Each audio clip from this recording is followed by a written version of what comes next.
Olá, amigos de Carta Capital, sejam bem-vindos a mais um programa Fechamento. O meu nome é Rodrigo Martins, eu sou um dos editores da revista Carta Capital e hoje eu estou na companhia da colega Fabíola Mendonça, direto de Recife. Olá, Fabíola. Olá, Rodrigo, boa noite, Barrocal, boa noite aos nossos convidados e boa noite a todos que nos assistem.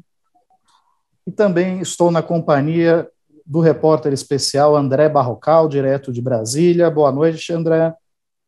Oi, Rodrigo, boa noite, Fabíola, boa noite ao público que nos assiste e boa noite também aos nossos dois convidados.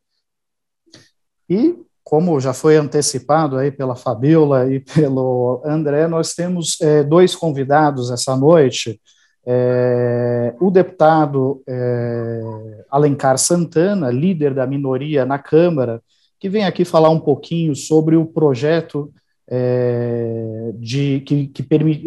que prevê a mineração em terras indígenas e que o governo tem patrocinado e conseguiu, inclusive, aprovar a tramitação desse projeto em regime de urgência na Câmara dos Deputados. Seja muito bem-vindo, deputado.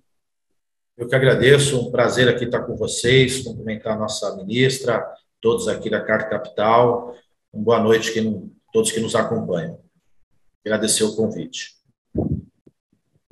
E também temos a presença da ministra Matilde Ribeiro, da Igualdade Racial, durante o governo Lula, que veio aqui justamente falar sobre a revisão da lei de cotas, que completa 10 anos em agosto deste ano. A legislação ela prevê a cada 10 anos aí uma revisão, uma reavaliação, mas nesse momento há uma série de projetos na Câmara dos Deputados, patrocinado por alguns grupos conservadores, que tentam limitar o escopo da lei de cotas, excluindo os critérios raciais. E é sobre isso também que nós gostaríamos de falar mais detidamente com a ministra. Seja muito bem-vinda, ministra. Muito boa noite a todos, todas que nos ouvem, boa noite ao grupo de jornalistas que estão tocando este momento de discussão. Boa noite, deputado Alencar. Bom, eu vou começar, então, com a ministra Matilde Ribeiro. Ministra, o atual ministro da Educação, o pastor Milton Ribeiro, ele ainda não se pronunciou oficialmente sobre a lei de cotas. No entanto, no passado recente, ele já deu declarações dizendo que ele é a favor apenas das chamadas cotas sociais, embora as cotas raciais também sejam cotas sociais, mas, enfim, o ministro acredita que o ideal seria só levar em conta a origem de escola pública e o critério de renda. E já há projetos em tramitação na Câmara dos Deputados visando justamente limitar a lei de cotas, excluindo os critérios raciais que norteiam essa legislação criada em 2012. Então, a primeira pergunta que eu falo para a senhora é assim, qual é o risco que nós estamos correndo atualmente, caso seja levado a cabo essa revisão da lei de cotas e esses projetos sejam pautados pelo Congresso, e que a senhora falasse também, resumidamente, qual foi o impacto da lei de cotas ao longo desses últimos 10 anos no Brasil. Sim, esta é uma questão bastante presente na sociedade, desde que o movimento negro, há algumas décadas, né, vem demandando, vem apresentando ao Estado, com as diversas representações de governos que nós já tivemos nas últimas décadas, esta necessidade de descruzarmos os braços e ter um trabalho efetivo para a inclusão da população negra, né, da faixa de juventude, considerando a inserção no nível superior, a partir de medidas que sejam mais democráticas do que historicamente tem sido na área de educação. É aí que se enquadra toda essa demanda e toda a questão apresentada em torno da política de cotas. Esse projeto tramitou por dentro do Executivo e do Legislativo durante muitos anos. Quando o presidente Lula foi eleito, em 2002, nós já, desde o momento da campanha, desde o momento do governo de transição, nós já tínhamos essa questão pipocando nas nossas mãos, né? Eu acompanhei durante 8 anos, que foi o período que eu fui ministra. O presidente Lula apresentou à Câmara Federal uma minuta de projeto em 2004 e apenas em 2012 foi aprovado já pela presidenta Dilma, né? Então, é um período histórico bastante grande em torno de uma questão bastante relevante para a sociedade brasileira. Posicionamentos favoráveis e contrários. Fato é que, após a aprovação da lei de cotas, da lei 12.711, considerando os 10 anos, né, de exercício dessa medida nas universidades públicas, hoje nós temos o que costumamos falar de maneira coloquial, né, uma mudança da fotografia das universidades, né? Todas as universidades públicas estão executando as políticas de cotas em formatos diferentes, mas com o mesmo objetivo de ter o acesso, oportunizar o acesso de jovens negros, pobres, né, nas universidades. O critério máximo de considerar as questões sociais e as questões raciais em conjunto, elas nunca foram consenso. Eu venho de uma origem do movimento negro antes de ser ministra e participando de um grande aglomerado de instituições e pessoas, ativistas políticos que defendem as cotas raciais como um elemento político muito importante. E o resultado desses 10 anos de exercício tem sido isso, ampliou a inserção da juventude negra nas universidades brasileiras. O que foi colocado lá atrás como grande perigo não se efetivou, né? O grande perigo era acirrar as relações raciais dentro das universidades e cair a qualidade de ensino. Era esse o grande perigo que as pessoas que eram contrárias às cotas colocavam. Isso não se efetivou de maneira alguma.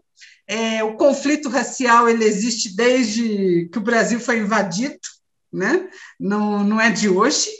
E a condição vivida pelos alunos negros tem sido de cada vez maior inserção e grande envolvimento com a vida universitária, considerando que as pesquisas demonstram que os alunos que entram pelas cotas têm notas iguais ou superiores aos que entram da maneira tradicional, né? Então, não temos o que temer, embora você já adiantou, né, com essa questão da revisão que está colocada nesta lei de 2012, esta revisão pode trazer mudanças que sejam perniciosas para a nossa vida. Não está em risco a existência ou não das cotas. A lei está garantida.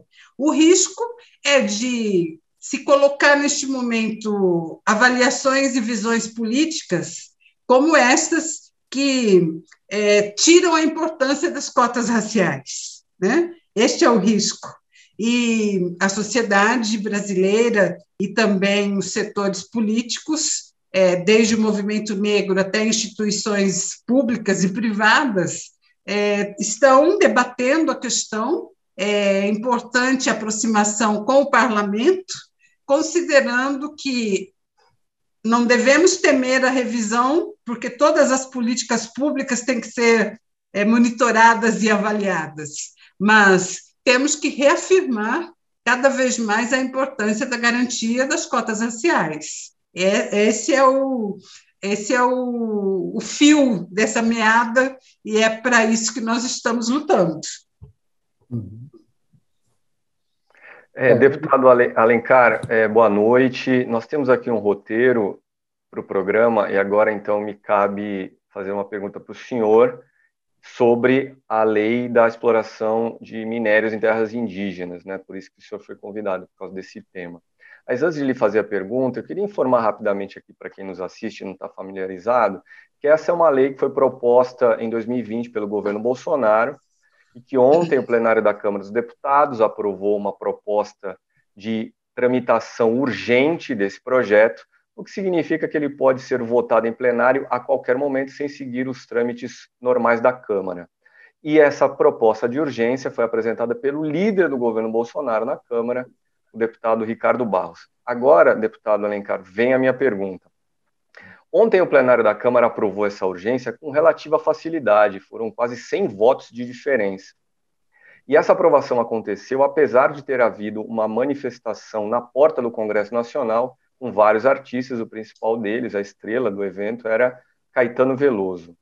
Por que aparentemente, a maioria da Câmara dos Deputados não deu bola para o que acontecia fora ali da casa, com essa pressão para não votar a urgência do projeto? E eu queria saber também se o senhor acha que, diante do resultado de ontem dessa votação, ainda é possível imaginar que a lei não seja aprovada ou na Câmara ela vai passar em algum momento e até com facilidade. Oi, André. Diria que a Câmara, a base bolsonarista, né, o governo Bolsonaro, mais uma vez ele vira as costas, eles, né, viram as costas para as manifestações populares da sociedade brasileira, né?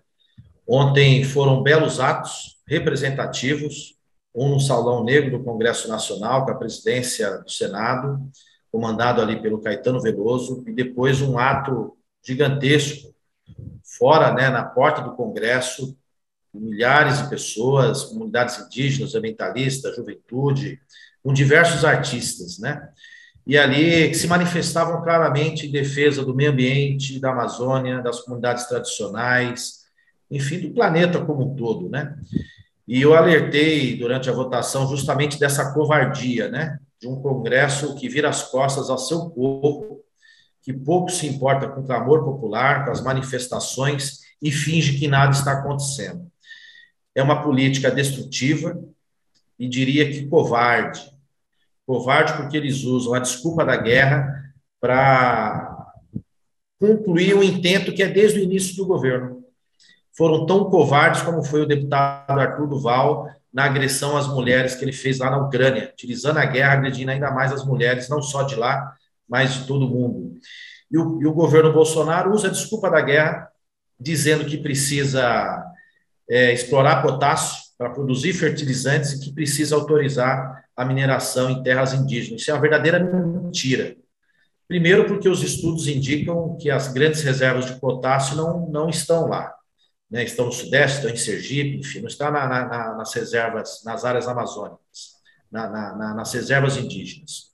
Segundo, porque, como você mesmo disse, André, o projeto tramita lá desde 2020. Naquela época, o ministro do Meio Ambiente disse, durante a Covid, também de uma maneira covarde, vamos aproveitar esse momento e deixar a boiada passar. E o despacho tinha que ser da casa para criar uma comissão especial. Há 2 anos a Câmara ficou inerte.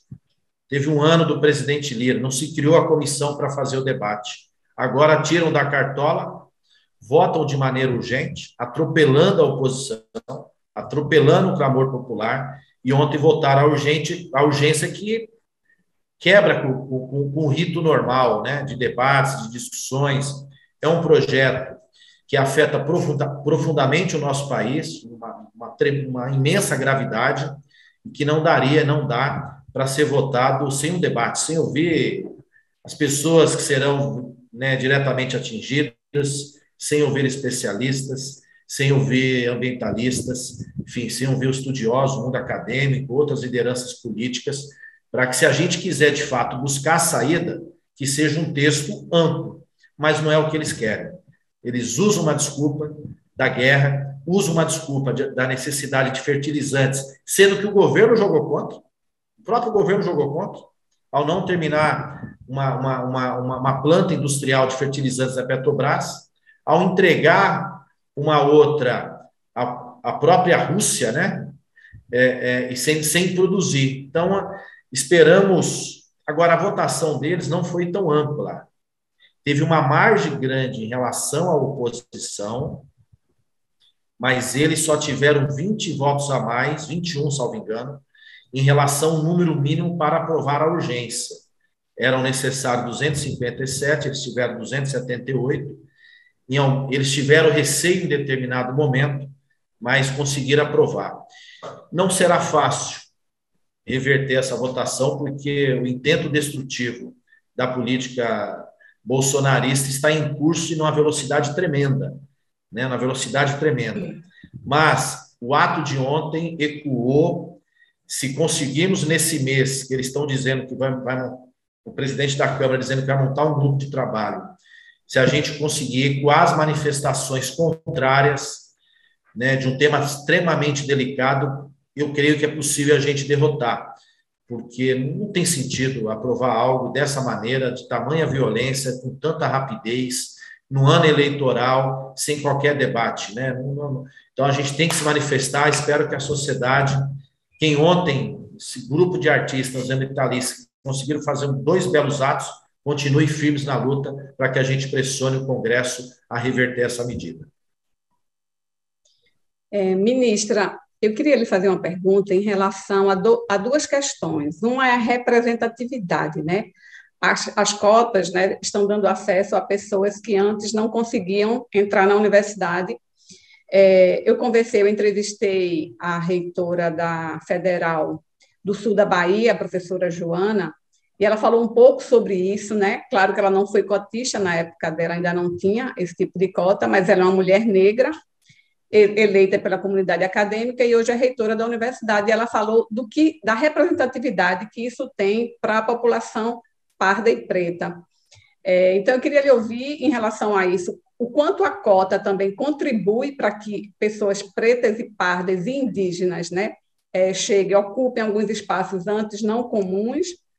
E também queria lhe ouvir em relação à pós-graduação, porque a legislação fala apenas que a cota é obrigatória na graduação, mas o aluno da graduação muitas vezes não tem acesso à pós-graduação por conta justamente que não existe a obrigatoriedade de cota, embora algumas universidades já adotam, mas não está dentro de uma legislação. E aí a gente sabe que a produção do saber, ela passa pela pós-graduação, né? O conhecimento, né, ele é produzido por doutores, por mestres, pós-doutores. Eu queria saber da importância de também ter cota na pós-graduação. Sim, Fabiola, essas 2 questões são muito importantes. Quando se fala de representatividade, né, de acesso, nós vivemos agora em 2022, há 134 anos após a abolição da escravidão. E nós temos ainda, no século XXI, as marcas profundas do que foi a escravidão, os quase 4 séculos de escravidão no Brasil. A população negra, a população indígena ainda se encontra nos cantões do Brasil, né? Embora seja maioria a população negra, mas ela não está representada no Congresso Nacional, ela não está no topo e na gestão das empresas, das universidades, são raros os casos, e da vida pública como um todo, né? Então,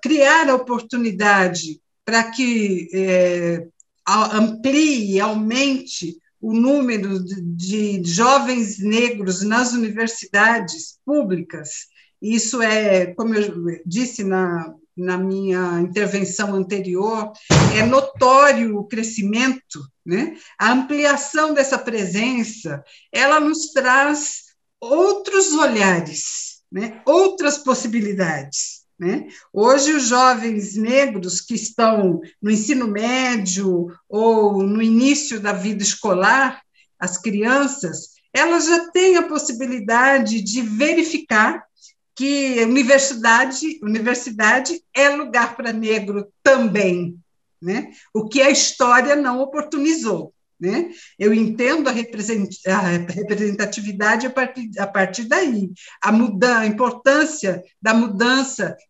simbólica e concreta de mentes e atitudes para que a gente venha a ter uma educação mais e mais democrática e com mais e mais negros e indígenas e pobres dentro das universidades públicas. Né?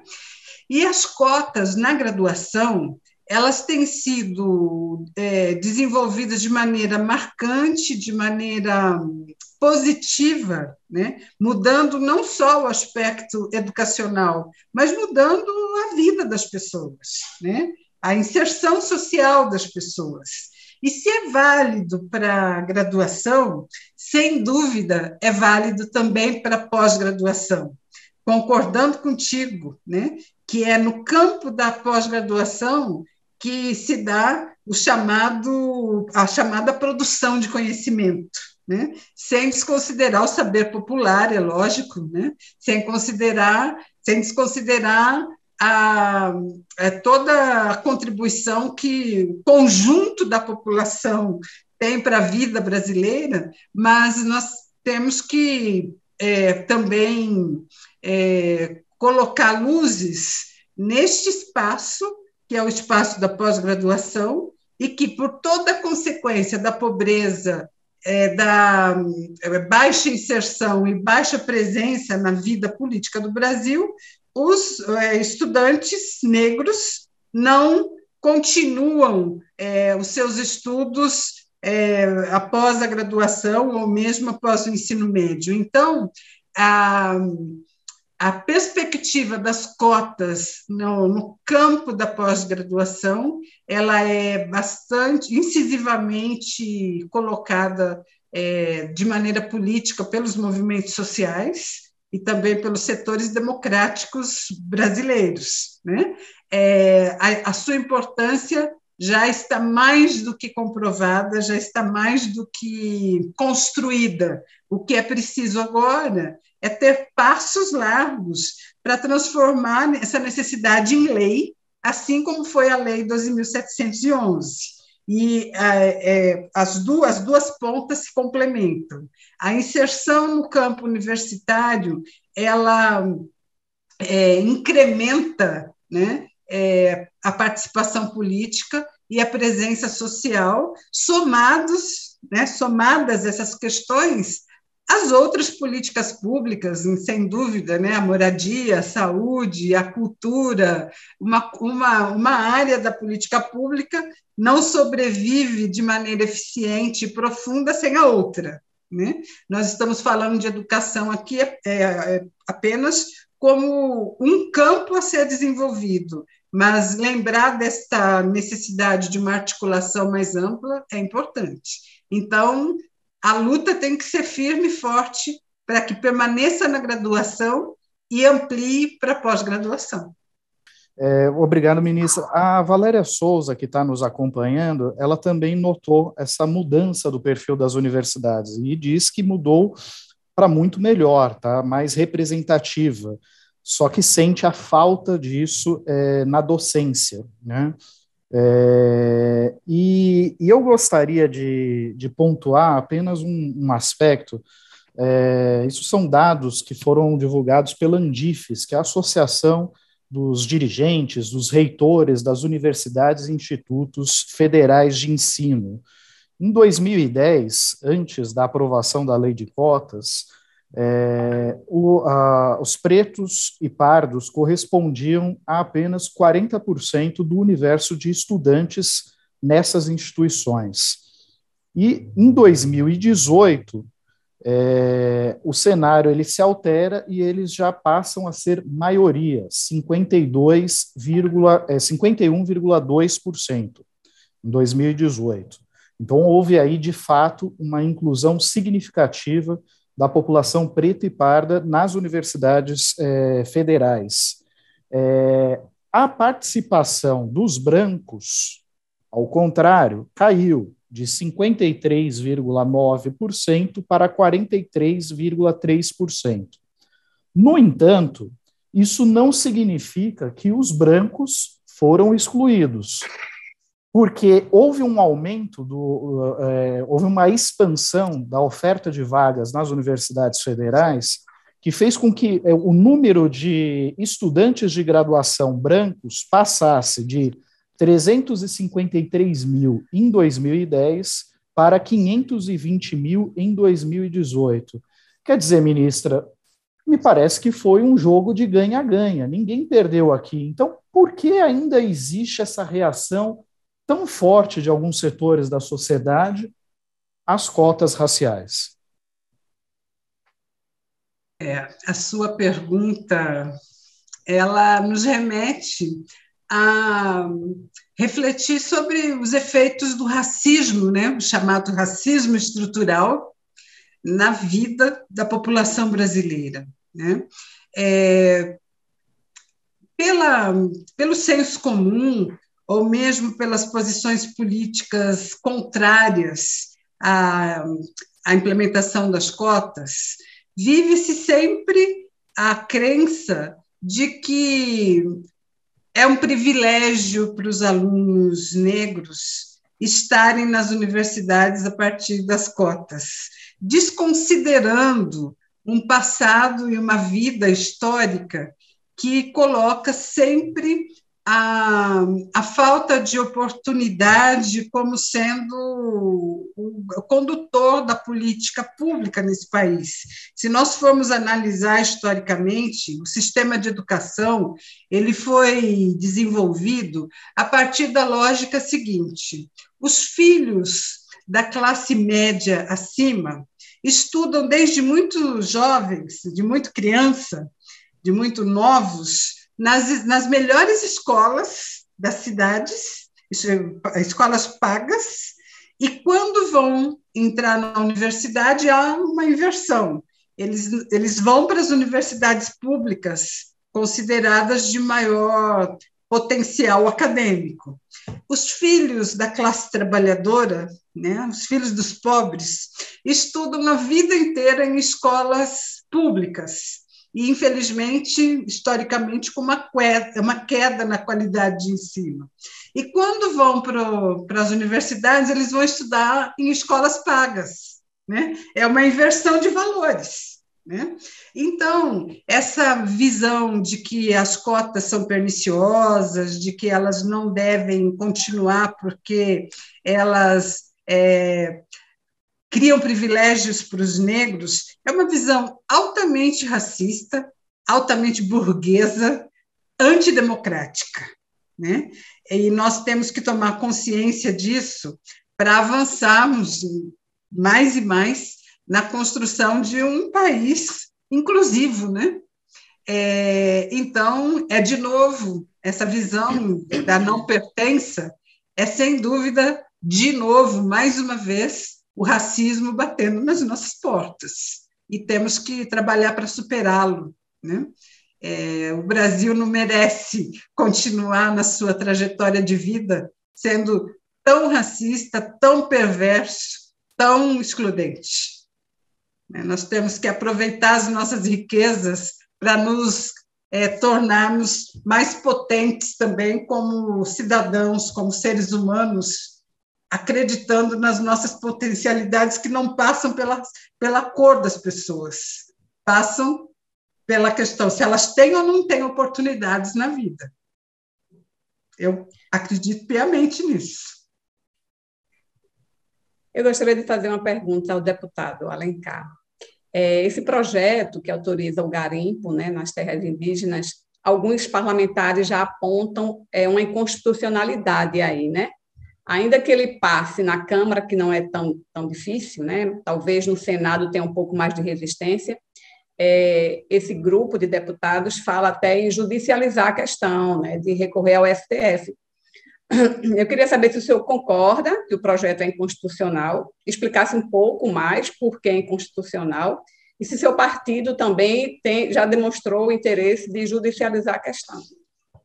Sim, o projeto tem várias inconstitucionalidades no nosso entendimento, né, de todos os partidos da oposição. Nós fizemos uma reunião na terça-feira, continuamos na quarta-feira, uma outra conversa, onde ali várias questões foram apontadas. Logicamente que o projeto ainda está em trâmite, então, ao momento de uma ação judicial, não seria agora, né? Primeiro, porque as comunidades indígenas não foram ouvidas, como determina a própria Constituição Federal. Nós estamos tratando aqui do artigo 176, 231 da Constituição Federal. Não é uma lei complementar, como também determina a Constituição Federal. Então, assim, tem vários vícios, né? Vários vícios. Mas para esse governo parece que isso não importa, né? O que importa para ele é essa ideia maluca, destrutiva do nosso país. Então, os partidos de oposição estão em sintonia, estão firmes contra, né, o projeto 191, que permite a mineração em terras indígenas. Estão, logicamente, no primeiro momento, a tentar barrar na Câmara. Se passar na Câmara, esperamos que o Senado haja com muito mais responsabilidade e ponderação, impedindo a sua aprovação, mas se avançar e for aprovado, com certeza nós entraremos com ação judicial e aí esperamos que o STF faça o seu papel e não permita que... Aliás, o próprio Ministério Público Federal, a Câmara Técnica, deu um parecer apontando diversas inconstitucionalidades no projeto e manifestando que, enfim, que ele é inconstitucional. Então, esperamos que adiante, caso chegue até lá, em havendo ação efetivamente, que o STF assim defina, porque não dá para a gente, né, mais uma vez afirmando, continuar com essa política e achar que isso é normal, em nome de um suposto desenvolvimento, sem qualquer critério, sem qualquer planejamento, sem qualquer controle, faz um libera geral, né, e permite que um patrimônio tão importante para o povo brasileiro, tão importante para o planeta, seja destruído por um governo de plantão. Matilde Ribeiro, se a senhora fosse hoje ministra da Igualdade Racial, qual seria a sua primeira proposta com o objetivo, então, de promover mais igualdade racial no Brasil? O que seria a bandeira número 1 sua? Bem, eu vivenciei o papel de ministra por quase 6 anos. Atualmente eu sou professora universitária, mas essa vivência como ministra ficou muito forte na vida, né? Eu entendo que a agenda colocada, né, pela necessidade de vida da população brasileira, e considerando que bem mais da metade da população brasileira é negra, a agenda por direitos, por justiça socio-racial, ela é muito densa, né? Então, em 4 anos de governo, 8 anos de governo, há 2 décadas, enfim, nós vivemos 500 e tantos anos, né, de vida desse país, sem que essa questão racial tenha sido enfrentada e tratada com a sua importância, com a sua relevância, né? Então, atuar como gestora pública, né, como ministra, implica em ter o exercício de olhar o universo, né, olhar a floresta toda, mas saber que tem que priorizar coisas, né? E nessa lógica da priorização como início de caminho, eu entendo que a educação, o acesso à educação, não apenas no nível superior, mas o acesso desde a infância e a oportunização de ter a vivência da educação com qualidade, ela é uma grande alavanca para a cidadania e para uma alavanca para a vida, né? É óbvio também que a educação ela está extremamente articulada com o trabalho, né? Os jovens, assim aconteceu comigo, creio que deve ter acontecido com vocês também, Quando a gente estuda uma determinada área, quando se torna especialista numa determinada área, a intenção é atuar naquela área efetivamente, né, inserindo-se no mercado de trabalho. Então, a combinação entre educação, acesso à educação e acesso ao trabalho, são dois pilares extremamente importantes para a garantia da cidadania. As ações afirmativas, eu entendo, assim como muitos setores acadêmicos e políticos entendem, as ações afirmativas elas não substituem as políticas universais, né? Elas são alavancas, elas são demonstrações de que é possível, né? Agora, o que se pretende mesmo é que as políticas públicas universais deem conta de atender às necessidades dos seres humanos, né? E trabalhar a questão racial como uma questão muito séria no nosso país, porque é inadmissível que a gente continue com toda a condição tecnológica, toda a condição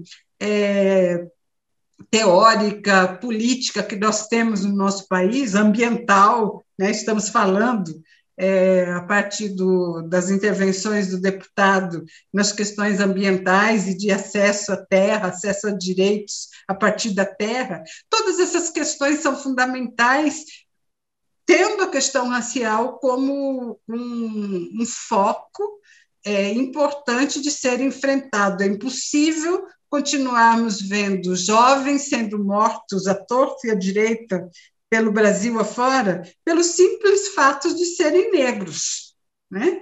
Então, a inserção na educação, no trabalho e o acesso ao conjunto das políticas, eles devem ser preocupação de todo e qualquer gestor, e principalmente na condição de ministro. Eu procuraria, sem dúvida, ser mais e mais incisiva nessa soma entre as políticas universais e as ações afirmativas, como alavanca. Obrigado, ministra. E o Octar, que está nos acompanhando, diz que o projeto que pretende liberar a mineração em terras indígenas é genocida.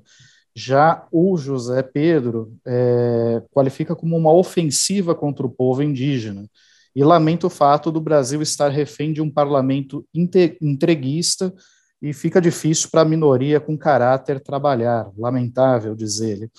Para encerrar, deputado Alencar, eu gostaria que o senhor se manifestasse sobre uma declaração recorrente do presidente Jair Bolsonaro.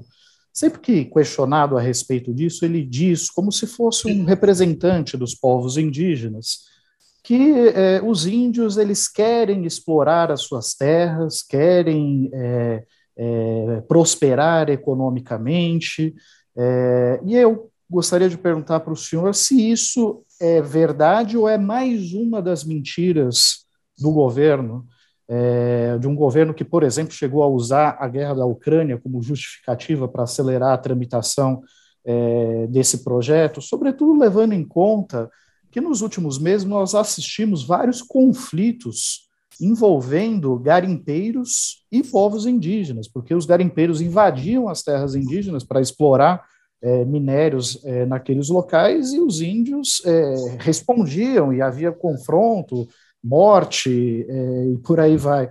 É fato que os índios desejam o garimpo em suas terras? É mais uma mentira dentre as milhares do presidente Bolsonaro. Se tem uma coisa boa que ele sabe fazer, é mentir. Essa é a sua especialidade. Governar que é bom, nada, e ouvir o povo, no conjunto, nada, e os indígenas, muito menos, né? Aliás, se ele quisesse ouvir e saber a opinião, ele poderia muito bem ter entendido o recado que foi dado ontem no parlamento, pelos próprios indígenas que lá estavam. A comunidade indígena estava lá com diversos representantes. Nós mesmos, na sala da minoria, numa reunião, recebemos mais de 20 lideranças, né? No congresso, no ato que fizeram à tarde lá, tinham centenas, e do lado de fora, diria que milhares ali, junto com tantas outras pessoas, ecoando, gritando para que justamente o projeto não fosse aprovado, né, dizendo que aquilo seria mais um ataque, mais uma ação destrutiva. Portanto, esse governo é antidemocrático. Se na época do presidente Lula as diferentes conferências, né, elas permitiam que a gente ouvisse as opiniões desses setores, desses públicos, hoje esse governo não realiza sequer uma audiência.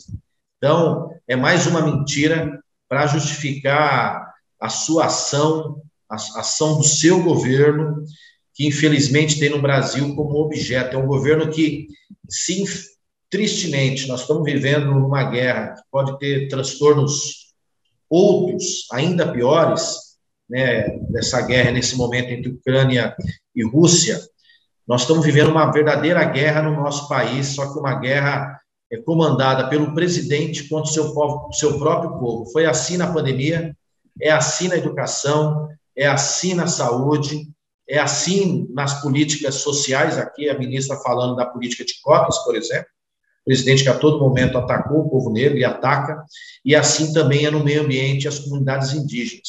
Então nós estamos sofrendo um verdadeiro ataque traiçoeiro do presidente contra a própria nação. E ele se utiliza das mentiras para justificar, das mentiras e das desculpas, e a transferência de responsabilidade a terceiro para justificar suas maldades. Está certo. Deputado, eu agradeço muito pela sua presença, sei que o senhor está envolvido nas negociações também, num projeto que envolvendo aí o barateamento do custo dos combustíveis. Excedeu até um pouquinho aqui o tempo que tínhamos combinado, né?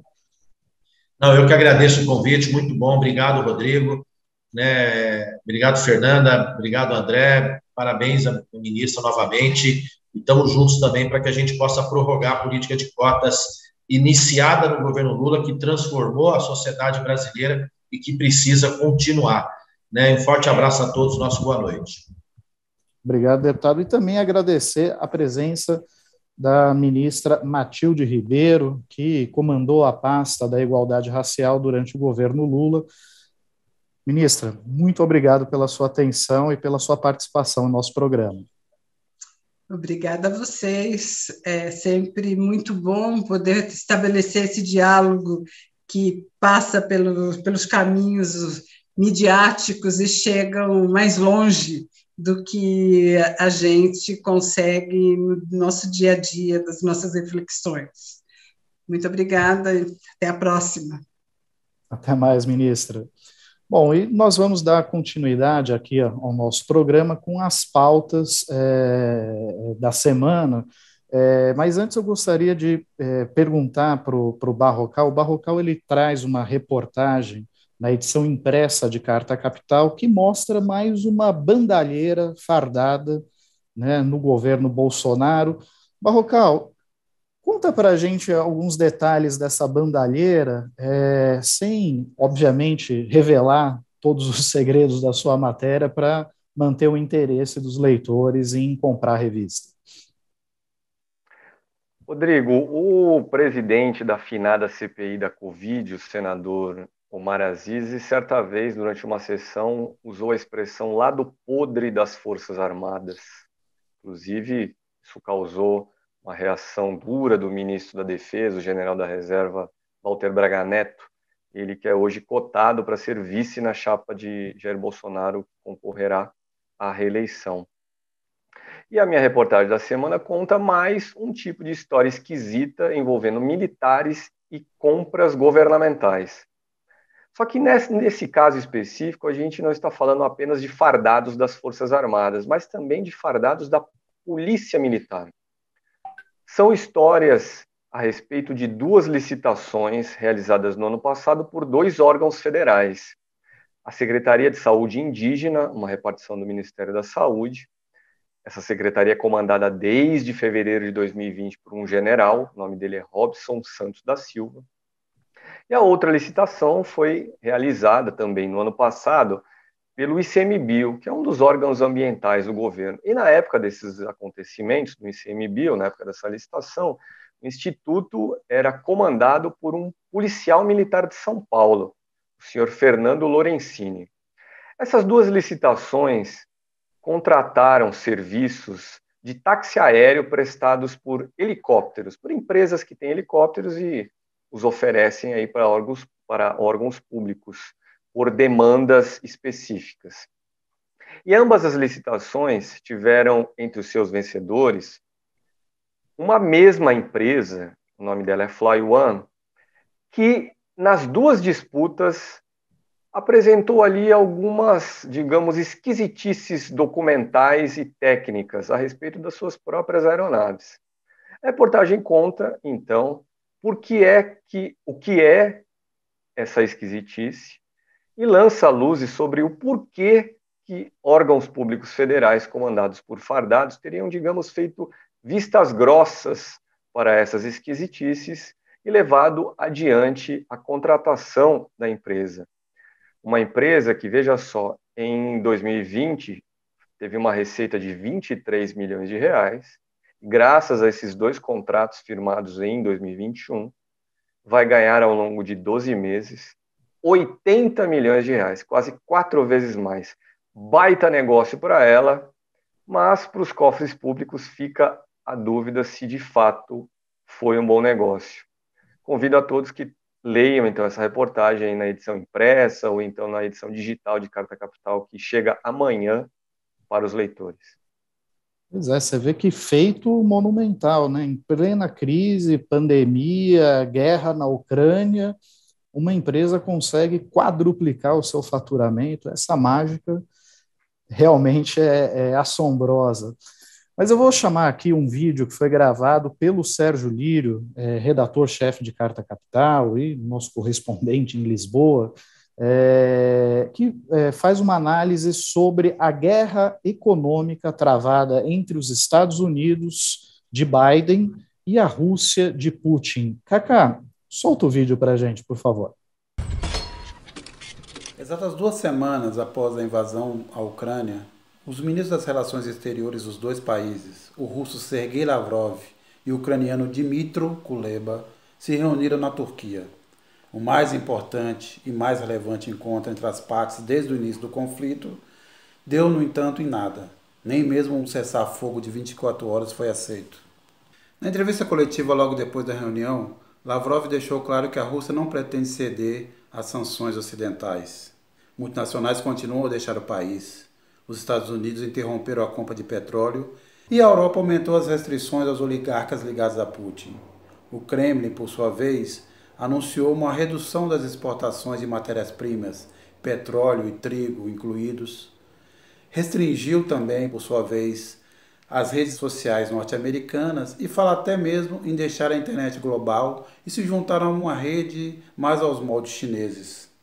A certa altura da entrevista, Lavrov repetiu que as sanções econômicas impostas pelo Ocidente equivalem a uma declaração de guerra e disse que a Rússia pretende, num futuro próximo, se tornar menos dependente das empresas e da economia ocidental.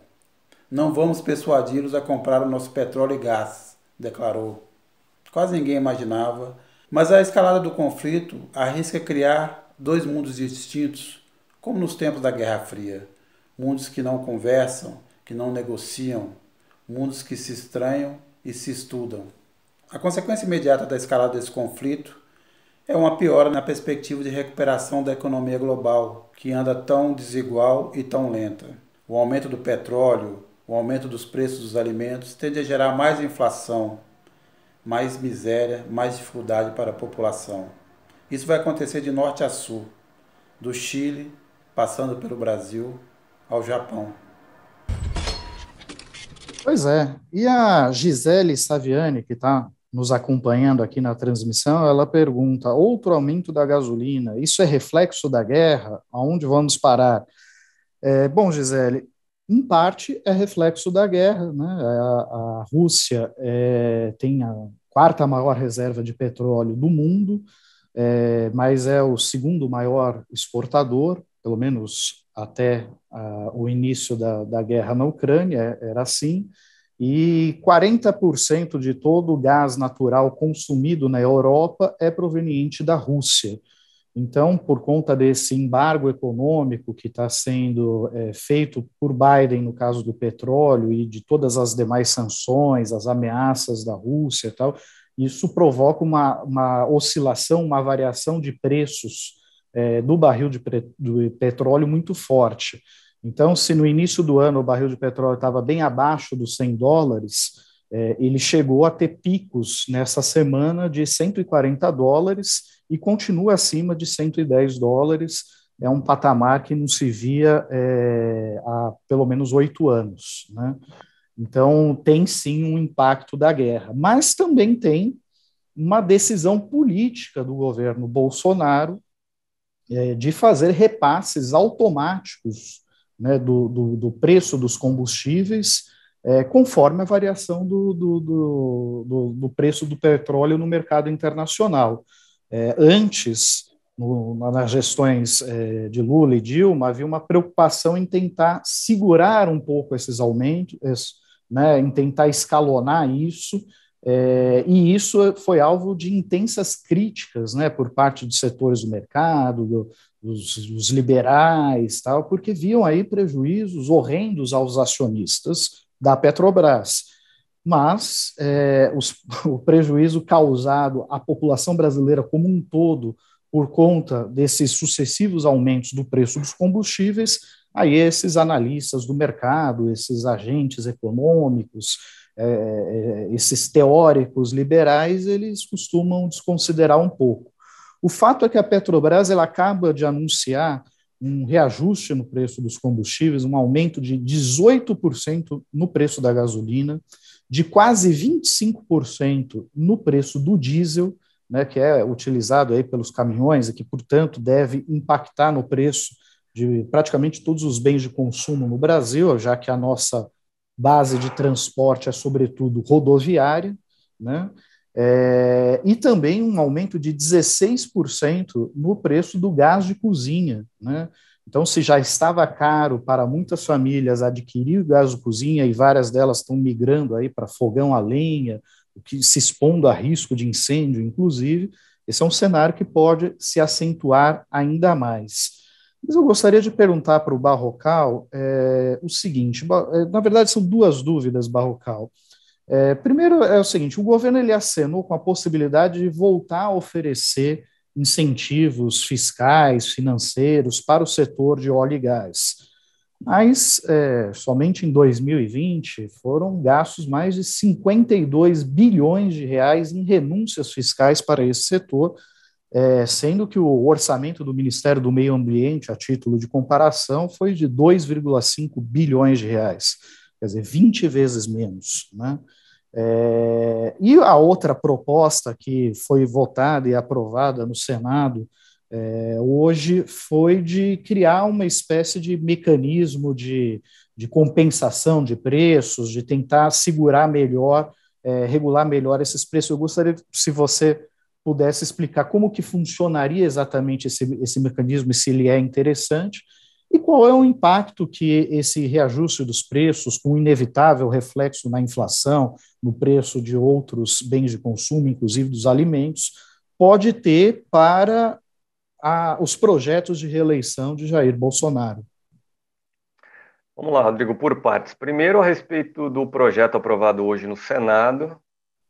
Curiosamente, a primeira curiosidade a respeito dele, o projeto foi proposto por um senador do PT, Rogério Carvalho, de Sergipe, e que foi relatado, ou seja, ganhou sua forma final por outro senador do PT, Jean Paul Prats, que é do Rio Grande do Norte.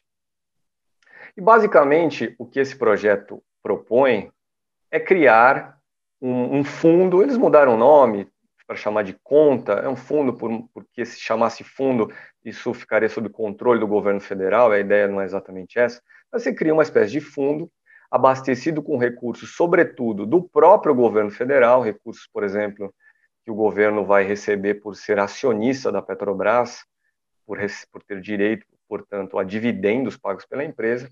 Então, o governo federal vai botar um dinheiro nesse fundo, e esse fundo servirá para subsidiar o preço dos combustíveis, caso haja uma alta muito grande, uma alta além de uma certa banda de preços que vai ser fixada futuramente aí, caso esse projeto vire lei. É uma tecnicalidade um pouco complexa, mas o fundamental aqui trata-se de uma proposta para conter o aumento de preços e quem vai pagar a conta dela é o governo federal, por estar obrigado a tirar dinheiro do bolso, aquele que vai receber de dividendos da Petrobras, por exemplo, aquele dinheiro que recebe por royalties, por contratos de exploração de petróleo selados com empresas privadas, o governo federal é que vai pagar essa conta. Outra curiosidade, os senadores aproveitaram para incluir aí nesse projeto a ampliação do Vale Gás, para que chegue esse Vale Gás, um subsídio à baixa renda, né, a mais pessoas pobres. E também esse projeto cria um auxílio gasolina, que vai variar de R$100 a R$300, para ser distribuído para quem? Por exemplo, para motoristas de aplicativo, para também motoboys, uma forma aí de ajudar, tentar ajudar a camada mais pobre da população a se proteger desses aumentos constantes do preço dos combustíveis.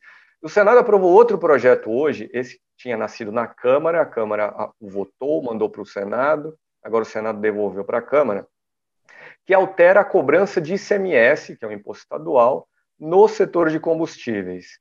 E a ideia aqui básica desse projeto é acabar com as alíquotas diferenciadas entre os estados, vai ter uma alíquota só, em vez de haver um percentual arrecadado sobre o valor da gasolina, do álcool, do diesel, nós vamos ter um valor fixado. Por exemplo, a gasolina custa 10 e esse valor vai ser 5. Estou inventando aqui, só para as pessoas que nos assistem terem uma noção. Então, vai ser um valor fixo e, com isso, espera-se conter um pouco também do aumento dos combustíveis. Mas, nesse caso, existe uma chiadeira grande aí por parte dos estados, porque, no final das contas, eles, enquanto arrecadadores de ICMS, é que vão pagar o pato. Tudo isso está sendo feito porque o governo federal pratica, desde a gestão Michel Temer, uma política, você já mencionou, Rodrigo, de repasse do preço internacional do petróleo para os preços cobrados aqui internamente. Isso vem do governo Michel Temer, não nasceu com Bolsonaro. Bolsonaro deu seguimento a isso. E graças a essa política da Petrobras, veja só, a empresa teve no ano passado um lucro recorde de 106 bilhões de reais. Quanto a gasolina subia, até separei aqui, Rodrigo, tivemos 10% de inflação no ano passado, mas a inflação da gasolina foi de quanto? 47%. A do diesel foi de quanto? Foi de 46%. E do botijão de gás? 37%. Tudo isso porque no ano passado nós já tínhamos visto um aumento das cotações internacionais do petróleo. A Petrobras repassou isso aqui para o consumidor, pior para o consumidor. Os acionistas da Petrobras foi lindo. 40% desses acionistas estão no estrangeiro, isso é um dado constante das próprias contabilidades da Petrobras. 40% dos acionistas da estatal são estrangeiros, eles possuem mais ações do que o governo federal, que tem cerca de 37%. E agora, para chegar na sua última questão, impacto disso na inflação e nos planos reeleitorais de Bolsonaro. Nós já vemos algumas empresas do mercado financeiro reverem as suas estimativas de inflação para esse ano em razão do reajuste pesado anunciado hoje pela Petrobras dos combustíveis. Os combustíveis, você também anotou, Rodrigo, eles têm uma repercussão grande no conjunto da economia, porque toda a mercadoria que vai ser vendida de um lugar para o outro vai chegar do lugar A para o lugar B, em geral por frete rodoviário e, portanto, graças à gasolina, a diesel. Então, o efeito multiplicador no conjunto da economia de um aumento dos combustíveis é muito grande. Então, nós já vemos, sim, empresas do mercado financeiro revendo os seus cálculos, as últimas estimativas do dito mercado ouvido toda semana pelo Banco Central, era de uma inflação de 5,5% nesse ano, mas nós já vemos empresas trabalhando com cenário de 6, 6,5%, quem sabe até 7%, e por causa dessa inflação, nós veremos provavelmente o Banco Central aumentar mais os juros para conter a inflação. Com mais aumento de juros, nós teremos menos atividade econômica e, portanto, outro prejuízo para os planos reeleitorais de Bolsonaro. A inflação é um prejuízo e os combustíveis causam mais inflação, e o controle da inflação com juro alto causa mais prejuízo ao governo, do ponto de vista político e eleitoral, porque isso fará com que a economia ande de freio de mão puxado, se é que não vai andar para trás. Pois é, porque o crédito vai ficar muito mais caro e certamente isso afetará o consumo, se não tiver repercussões maiores até para o aumento do desemprego em função da retração da atividade industrial. Mas a gente já está se encaminhando aqui para o fim do nosso programa e eu vou pedir para a Fabíola deixar aí a sua sugestão para as pessoas que estão nos acompanhando, para acompanhar aí na próxima semana. Qual é o tema que você destaca, Fabíola? Rodrigo, amanhã completam 2 anos, né, que a OMS declarou oficialmente a pandemia. E a gente está vendo aí, aqui no Brasil, alguns estados, né, flexibilizando, né? Hoje, o governador de São Paulo liberou máscara em locais abertos e promete, nas próximas 2 semanas, inclusive, liberar em locais fechados. O Rio de Janeiro já está liberado em locais fechados, Brasília também. Então, a gente fica de olho aí, né?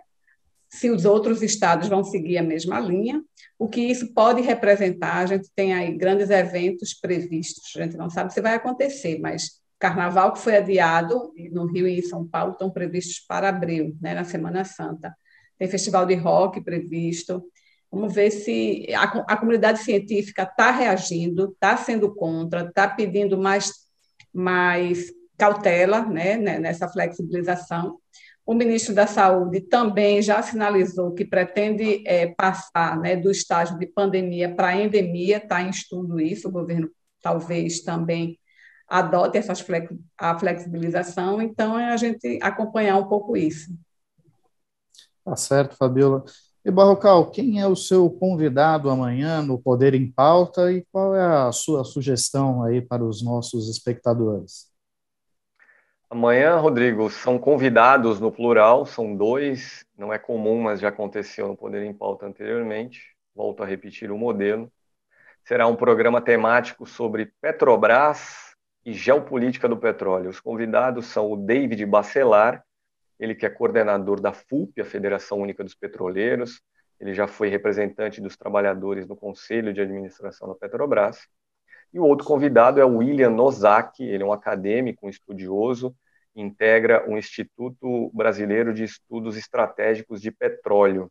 Então, amanhã, Poder em Pauta com 2 convidados e às 4h30, não é às 4, às 4h30, aqui no canal de Carta Capital no YouTube. Para encerrar minha participação hoje, chamo a atenção das pessoas para alguns fatos da semana relacionados à eleição presidencial. O primeiro desses fatos foi o praticamente certo destino de Geraldo Alckmin, destino partidário de Geraldo Alckmin. Será o PSB mesmo. Ele se reuniu na segunda-feira com o presidente do partido, com o chefe que é o Carlos Siqueira, com o chefe do PSB em São Paulo, o Márcio França que foi vice de Geraldo Alckmin no governo paulista, e selou ali praticamente a sua filiação ao partido.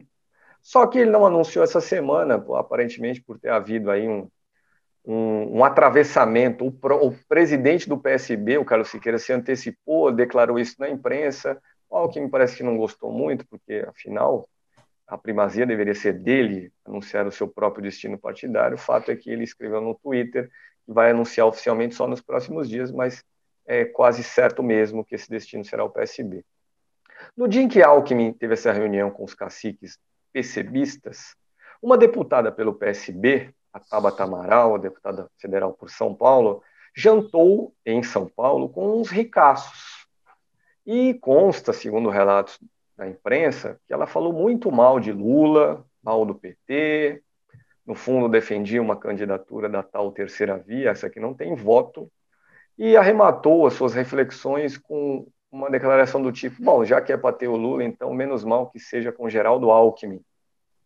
O PSB paulistano divulgou uma nota dizendo que ela, Tabata Amaral, não fala pelo partido, não tem autorização nem delegação para falar em nome do partido, e que aquilo que ela defendia como uma esquerda moderna talvez não seja tão esquerda assim. A nota do PSB fala, por exemplo, das inclinações favoráveis da deputada Tabata Amaral inclinações favoráveis à política econômica do ministro Paulo Guedes, tal Tabata Amaral, que votou a favor da reforma da Previdência, proposta no governo Temer, encampada pelo ministro Paulo Guedes e aprovada em 2019. E ainda na seara eleitoral, tivemos aí o anúncio oficial, veja só, um não fato. O presidente do Senado, Rodrigo Pacheco, anunciou que não será candidato a presidente da República. Ele, no ano passado, se filiou ao PSD de Gilberto Kassab, de expectativa de que ele, Rodrigo Pacheco, poderia ser um candidato a presidente pelo partido de Kassab, outro postulante da tal terceira via, essa que não tem voto, mas agora Pacheco já não demonstrava apetite nenhum, disse oficialmente que não vai ser candidato. E fica já é o quarto ex-candidato, né, da chamada terceira via, essa que não existe, né? Já desistiu o Huck, o Luiz Mandetta, agora o Pacheco. Ainda tem chão até a eleição para esse rol de desistência ser ampliado. Mas sem Pacheco no páreo, o PSD agora namora o governador do Rio Grande do Sul, Eduardo Leite. Eduardo Leite, que disputou prévias pelo PSDB, perdeu para João Dória Júnior, mas gostaria de ser candidato a presidente, e o PSD de Kassab jogou ali uma boia para ele, se ele quiser entrar no partido para concorrer a presidente, o partido está de portas abertas. Essa é uma decisão, não só de Eduardo Leite, mas de todo mundo político, decisão contra filiações partidárias que tem que ser tomada até 1º de abril, que é quando fecha a janela de filiação partidária nesse ano, para todos aqueles que queiram concorrer na eleição de outubro. Tá certo, Barrocal, eu agradeço muito. Eu gostaria de chamar a atenção só para dois temas, né, que a gente acabou não mencionando. Um é sobre o escândalo envolvendo o deputado Arthur Duval, deputado estadual por São Paulo, que viajou à Ucrânia, teceu comentários absolutamente repugnantes sobre as mulheres ucranianas, né, demonstrando que por ele se aproveitaria da situação para fazer turismo sexual por lá, tal qual um outro colega dele do Movimento Brasil Livre supostamente já teria feito, o Tour de Blonde, né, o Tour das Loiras, segundo as suas próprias palavras. Renan Santos é o tal do Tour de Blonde. Exatamente, né? E essa turminha, né, bacana do MBL, da nova política, aí mostra bem a que veio, né? Mas eu gostaria de chamar a atenção, na verdade, para uma reportagem que figura na edição impressa de Carta Capital desta semana, do René Ruschel, um dos nossos colaboradores no Paraná, que ele resgata um caso envolvendo o deputado Arthur Duval no Paraná, né, na época em que ele ainda era um militante do MBL e um youtuber provocativo, que atendia pela alcunha de Mamãe Falei, que foi numa das ocupações de escolas paranaenses que estavam sendo ocupadas naquele momento pelo movimento estudantil, e não só assediou uma estudante secundarista de 17 anos, como, segundo ela, teria, inclusive, apalpado seu seio e descido a mão para sua cintura. Ela chegou, à época, a registrar um boletim de ocorrência na Delegacia da Mulher, mas o Ministério Público do Paraná, aparentemente, sentou em cima do processo, não conseguiu encontrar as testemunhas que haviam confirmado o relato da vítima, e o caso acabou sendo arquivado. Mas o René, ele reconta essa história, recupera alguns elementos dessa história, e eu acho que é bem interessante para mostrar que talvez esse comportamento do deputado tenha já tido sinais no passado, né, que mostrem aí que assim, não deveríamos talvez nos surpreender tanto com as declarações dele.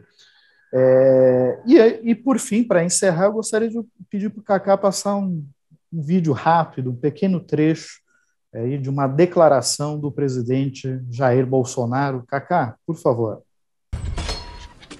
Gente melhor do que eu? Milhares de pessoas melhor do que eu. Mas a oportunidade do momento, o nome que está aí é o meu.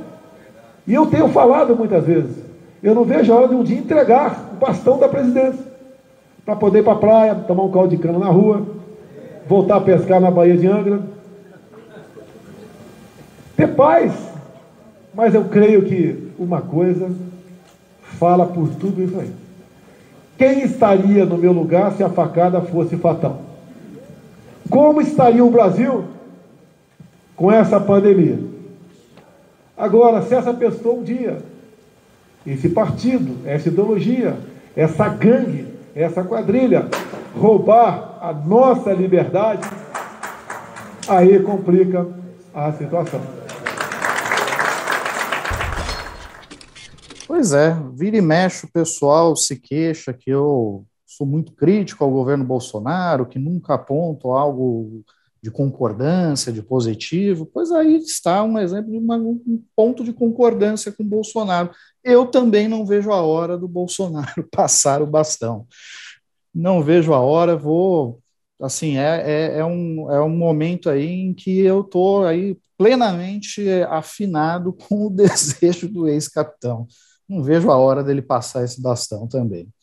E aproveito também para avisar as pessoas que estão participando desse boicote cultural à Rússia, né? Nós tivemos alguns exemplos aí ao longo da semana. Um restaurante aqui de São Paulo chegou a anunciar que iria retirar do seu cardápio o prato de estrogonofe, e enfim, as pessoas parece que estão embarcando aí num discurso, né, de bloqueio à Rússia até na parte cultural. Bom, eu gostaria de dizer que eu resolvi aderir a esse movimento, e se você tem aí alguma obra do Dostoiévski, do Tolstói, e quiser descartar, mande para mim. Eu criei uma central de descarte de cultura russa aqui na minha casa, pode mandar à vontade. Todos os livros que vocês tiverem aí, todos os filmes, tudo que vocês tiverem da cultura russa, pode mandar para descarte aqui na minha casa, que será muito bem acolhido. Um forte abraço a todos e até a próxima semana, pessoal.